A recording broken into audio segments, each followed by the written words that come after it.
Vamos falar então de uma questão que de vez em quando dá bastante incomodação na galera, que é a questão dos MIG-teens, né? Que são os guris bem jovens, aí, geralmente abaixo de 25, abaixo de 20 anos, que parece que estão sempre estagnados ali na fase da fúria Red Pill, né? E tem um pessoal que fala que eu passo muito pano pra eles, etc. Mas de certa forma, eu passo mesmo, porque se for lembrar, eu acho que um dos primeiros vídeos do meu canal, talvez tenha sido o segundo vídeo do canal, o título era O Custo do Casamento e da Paternidade e a Bolha de Gerações, no qual eu abordei a seguinte questão: esse negócio da putaria, da liberação sexual, não é uma coisa que, oh meu Deus, só explodiu nos últimos 20 anos, só a partir ali do ano 2000. Na verdade, a internet basicamente tirou a cortina que estava camuflando isso daí. A internet, ela trouxe à tona a putaria que já estava rolando desde a década de 60, 70. Tanto que tem um artigo de revista que saiu nos últimos anos que abordava o seguinte: um monte de atriz, mulher famosa, na casa dos seus 50, 60, 70 anos, e elas discutindo abertamente nas entrevistas que elas abortaram e não se arrependiam de ter abortado. Então essa putaria, essa degeneração que o pessoal fala, já existe aí há pelo menos, vamos colocar, uns 60, 70 anos, ok? E daí naquele vídeo da bolha de gerações, eu abordei o seguinte, que a liberação sexual ela foi excelente para os boomers. Eles foram os que se beneficiaram mais e foram menos prejudicados. As mulheres boomers também. Porque, vamos lá, os boomers, eles tinham uma reserva de mercado, certo? No mercado de trabalho, eles tinham uma reserva acadêmica nas faculdades. Da mesma forma, muitos deles começaram a trabalhar numa época que não existia mais aquela lei de canetaço que diz que homem e mulher têm que ter o mesmo salário, certo? Então, a sociedade ela ainda estava moldada de um jeito que garantia que os homens estivessem acima das mulheres, isso satisfazia a hipergamia delas, e fazia com que uma boa parte dos homens da sociedade fossem atraentes para elas. Inclusive, tinha aquela questão também da renda, que os caras trabalhando 40 horas por semana ali, muitas vezes sem nem ter ensino superior, o cara conseguia sustentar uma mulher, conseguia sustentar filhos, e as mulheres ainda eram educadas ali para fazer serviço doméstico, uma ou outra trabalhava. Na verdade, os casais ali da geração dos boomers, nos quais o homem e a mulher trabalhavam, a mulher era carreirista, pelo fato de não ter ocorrido ainda aquele arroxo salarial que ocorreu nas últimas décadas por causa da entrada de mulheres no mercado de trabalho, esses casais eles tinham um padrão de vida muito alto mesmo, certo? E as mulheres boomers também, elas foram bem beneficiadas também no quesito de terem conseguido homens que estavam acima delas, que tinham mais status e mais recursos do que elas, e estavam dispostos a transformá-las em donas de casa, certo? Para elas não precisarem trabalhar. Inclusive, no caso dos divórcios dos boomers, teve uma quantidade muito grande de boomer que casou uma, duas, três vezes, se divorciou, pagou pensão e conseguiu pagar as pensão para as mulheres e para os filhos e não foi para cadeia, não passou o final da vida na pobreza. Então olha a quantidade de renda, de recursos que esses caras tiveram acesso. Inclusive teve um monte de mulher boomer que simplesmente se divorciou e nunca mais precisou trabalhar o resto da vida. Entendeu? Tanto o casamento quanto o divórcio para elas foi basicamente um plano de aposentadoria, certo?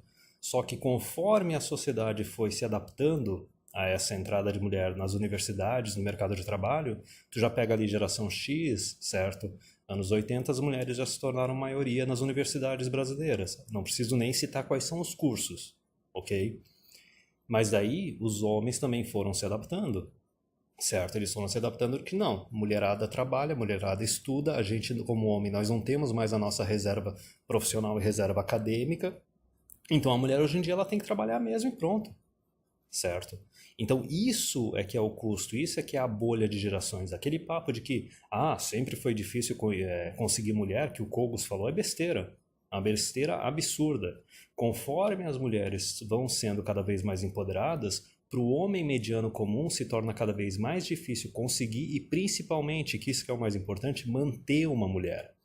Porque se tu vai querer ter algo no longo prazo, para talvez coabitar, casar e ter filhos, tu tem que ter condições de manter. E a gente sabe que o amor, entre aspas, da mulher, ele é condicional e utilitarista. Tu só vai conseguir manter enquanto ela sentir que está tendo benefício de estar do teu lado, enquanto ela considerar que tu está acima dela. E a gente está vendo a sociedade, o governo jogar cada vez mais e mais recursos públicos em cima das mulheres para empoderar elas e tentar não só igualar as mulheres, mas colocar elas acima dos homens, certo? Então isso foi aquela mudança ali da geração X. Os caras começaram a exigir que a mulher trabalhe também, certo? Isso é o curso de gerações, a da bolha de gerações, ele é passado para as gerações seguintes. Quando chegou na geração Y, a geração Y foi a geração dos casais igualitários, que já teve muito homem de geração Y que viu o parente se ferrar no divórcio, porque não foi só a putaria da liberação sexual e também a sacanagem do empoderamento feminino, teve também a legalização do divórcio no fault, no qual a mulher ela pode pedir o divórcio a troco de nada, porque está desapaixonada, está entediada, não importa a questão, o homem pode ser o homem mais honesto, mais responsável do mundo, toma divórcio igual e foda-se, certo? Então na geração Y já teve homens aí que ficaram com o rabo atrás, namoraram, não quiseram saber de casar, não quiseram saber de ter filhos, ou teve alguns outros que tiveram aquele relacionamento igualitário, certo? Uma mulher que também geralmente é de classe média, de classe alta, e daí os dois se juntam, continuam trabalhando, dividem as contas e tal, só que como o cara não está acima da mulher e isso não satisfaz a hipergamia delas, esses casais geralmente eles têm 0 filhos, ou 1 filho só. A mulher só tem 1 filho para ter a experiência de dar à luz, certo? Então com isso a gente já vê aí a redução da taxa de natalidade e a redução da quantidade de casamentos. Agora vamos chegar na geração MGTOW, que seria a geração Z, certo? Tem uma frase do Stardust que eu concordo bastante, que ele diz o seguinte: ele não sabe se ele tivesse nascido nessa geração mais nova atual, se ele também não seria um incel. Porque tem vários fatores aí no meio, por isso que eu passo pano e não fico condenando os guri quando eu vejo eles putos da cara. A realidade que eles viveram, eu tenho consciência que ela é muito pior do que a realidade que eu vivi. Eu, nos meus relacionamentos, eu já vi uma piora, uma mudança drástica nas mulheres que nasceram antes de 1990 e nas que nasceram depois de 1990. A gente já discutiu isso em live. Mulher de geração Y, ela tinha monogamia em série. Ela namorava com um cara, namorava com outro, namorava com um cara, namorava com outro, ia sempre começando e terminando o relacionamento. Nunca ficava sozinha, só que ficava sempre na mão de um homem só. Certo? Na geração Z, a gente já tem aí o surgimento de mulheres que de segunda a sexta, todo dia, ela tá com um cara diferente. Tu vai ver numa semana ela deu para 2, 3, 4, 5 caras diferentes. Então note isso, certo? Tu tem uma geração na qual as mulheres elas estão ainda mais tóxicas, a hipergamia delas já está naquele nível que não é nem regra 80-20, já deve estar chegando em regra 90-10, certo? E esses homens, eles percebem claramente que não só eles não têm mais aquela reserva profissional, reserva acadêmica que os avós deles tinham, certo? Muitas vezes eles não têm nem pai presente, vamos começar por aí. É tudo filho aí de mulher divorciada ou de mulher emissol, né? Vamos lá, os conservadores estão conservando as coisas muito bem pelo jeito. Mas enfim, eles não só estão vendo que eles não têm reserva profissional e não têm reserva acadêmica, como também eles estão vendo o governo e as empresas privadas jogando mundos e fundos em cima das mulheres para elas terem ações afirmativas e cotas em universidade, no setor público, no setor privado, e inclusive agora com um monte de lei feminista feita para minar o relacionamento, certo?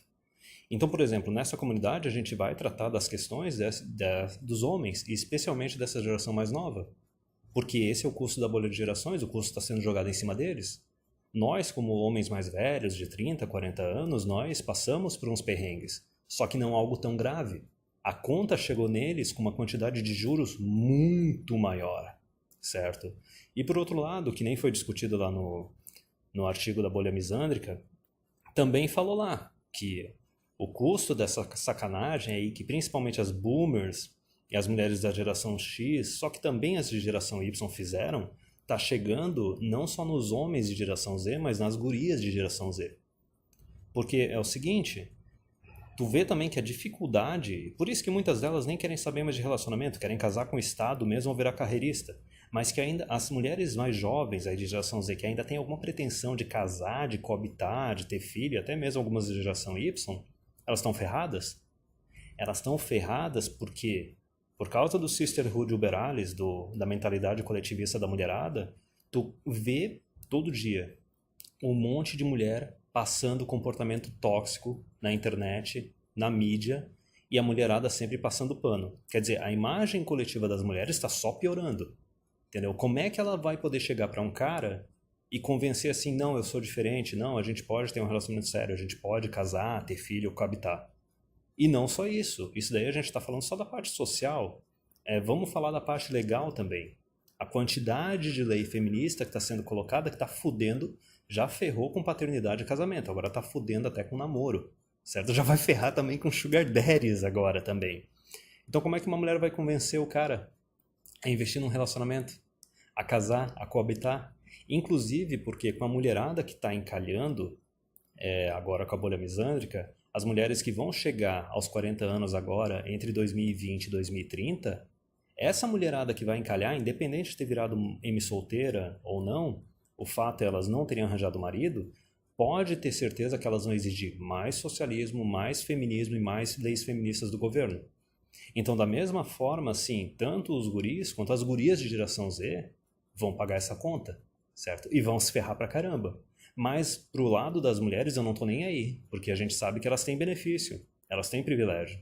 Não só privilégio legal, estatal, como elas têm privilégio social, que o ser humano ele é naturalmente ginocêntrico. Ele é ginoteísta, certo?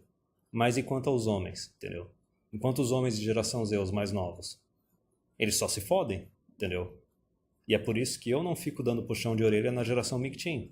Se os caras não me incomodam, eu não tô nem aí. Inclusive, eu acho extremamente importante que eles fiquem bem furiosos, certo? E que eles desenvolvam um novo, como é que eu posso dizer? Um novo chauvinismo, um novo machismo, que existia, inclusive, na época dos nossos avós e bisavós, porque isso daí é que pode servir de combustível para uma mudança real. Especialmente no quesito de criar espaços exclusivamente masculinos, que na época dos nossos avós e bisavós existiam, certo? Só que a partir da segunda onda feminista, o que aconteceu? Um a um, cada um dos espaços masculinos, que eram exclusivamente masculinos, foram cooptados, foram dominados e foram destruídos. E isso é necessário. Tu tem que ter um espaço só de homens, porque a maior parte dos homens é beta. A maior parte dos homens é suscetível ao ginocentrismo, ao ginoteísmo, certo? E é só quando tu tem um espaço exclusivamente masculino que os caras começam a desenvolver uma validação externa masculina, de grupo, para o sexo deles. Caso contrário, chega uma mulher nesse ambiente, o que acontece? Os primeiros mais betões, eles já oram para a guria, vem que tem uma guria no ambiente e começa a modificar o comportamento deles. Começa a simplesmente manginar, a dar uma de cavaleiro branco. E é isso que tem que ser combatido, é isso que tem que ser eliminado. Mesmo porque uma realização que eu até coloquei no Twitter hoje foi o seguinte: a gente fala da promiscuidade feminina e da promiscuidade masculina como se fosse a mesma coisa. Não é. Não é porque a mulherada, elas querem atenção. Elas querem atenção e recursos. Os homens, eles querem sexo, certo? Então, dessa forma, a mulher que sai por aí dando para qualquer um, sendo promíscua sexualmente, ela está sendo promíscua. Porque ela está distribuindo o valor dela a troco de nada aos quatro ventos e está reduzindo o valor dela. O valor do homem para a mulher não é o sexo, é a atenção, o utilitarismo, a proteção e a provisão. Então, o homem que está saindo por aí passando a vara no máximo de mulher possível, esse cara não está sendo promíscuo. Porque a dinâmica entre os sexos é diferente, eles são valorizados de forma diferente, eles operam de formas diferentes. As regras são diferentes. O cara que na verdade está realmente sendo promíscuo, distribuindo o valor dele aos quatro ventos e reduzindo o valor deles, é o cara que está sendo mangina, está sendo cavaleiro branco com mulheres que não estão se relacionando com ele, certo? Ele está sendo mangina, está sendo cavaleiro branco com uma mulher que nunca vai dar para ele, uma mulher que não é esposa dele, não é namorada dele. Não tem problema nenhum em um cara betar e ser mangina ou cavaleiro branco para a esposa dele ou para a namorada dele. Agora, quando ele vai e faz isso para outras mulheres, isso daí é beta, isso daí que é errado, isso daí é que é verdadeiramente a promiscuidade masculina. Mas por esse vídeo é isso, achei que era importante abordar essa questão dos MGTOWs, porque o pessoal esquece, inclusive porque o vídeo das bolhas de gerações foi o segundo vídeo do meu canal, segundo ou terceiro vídeo do meu canal, já faz quase 1 ano e meio isso aí.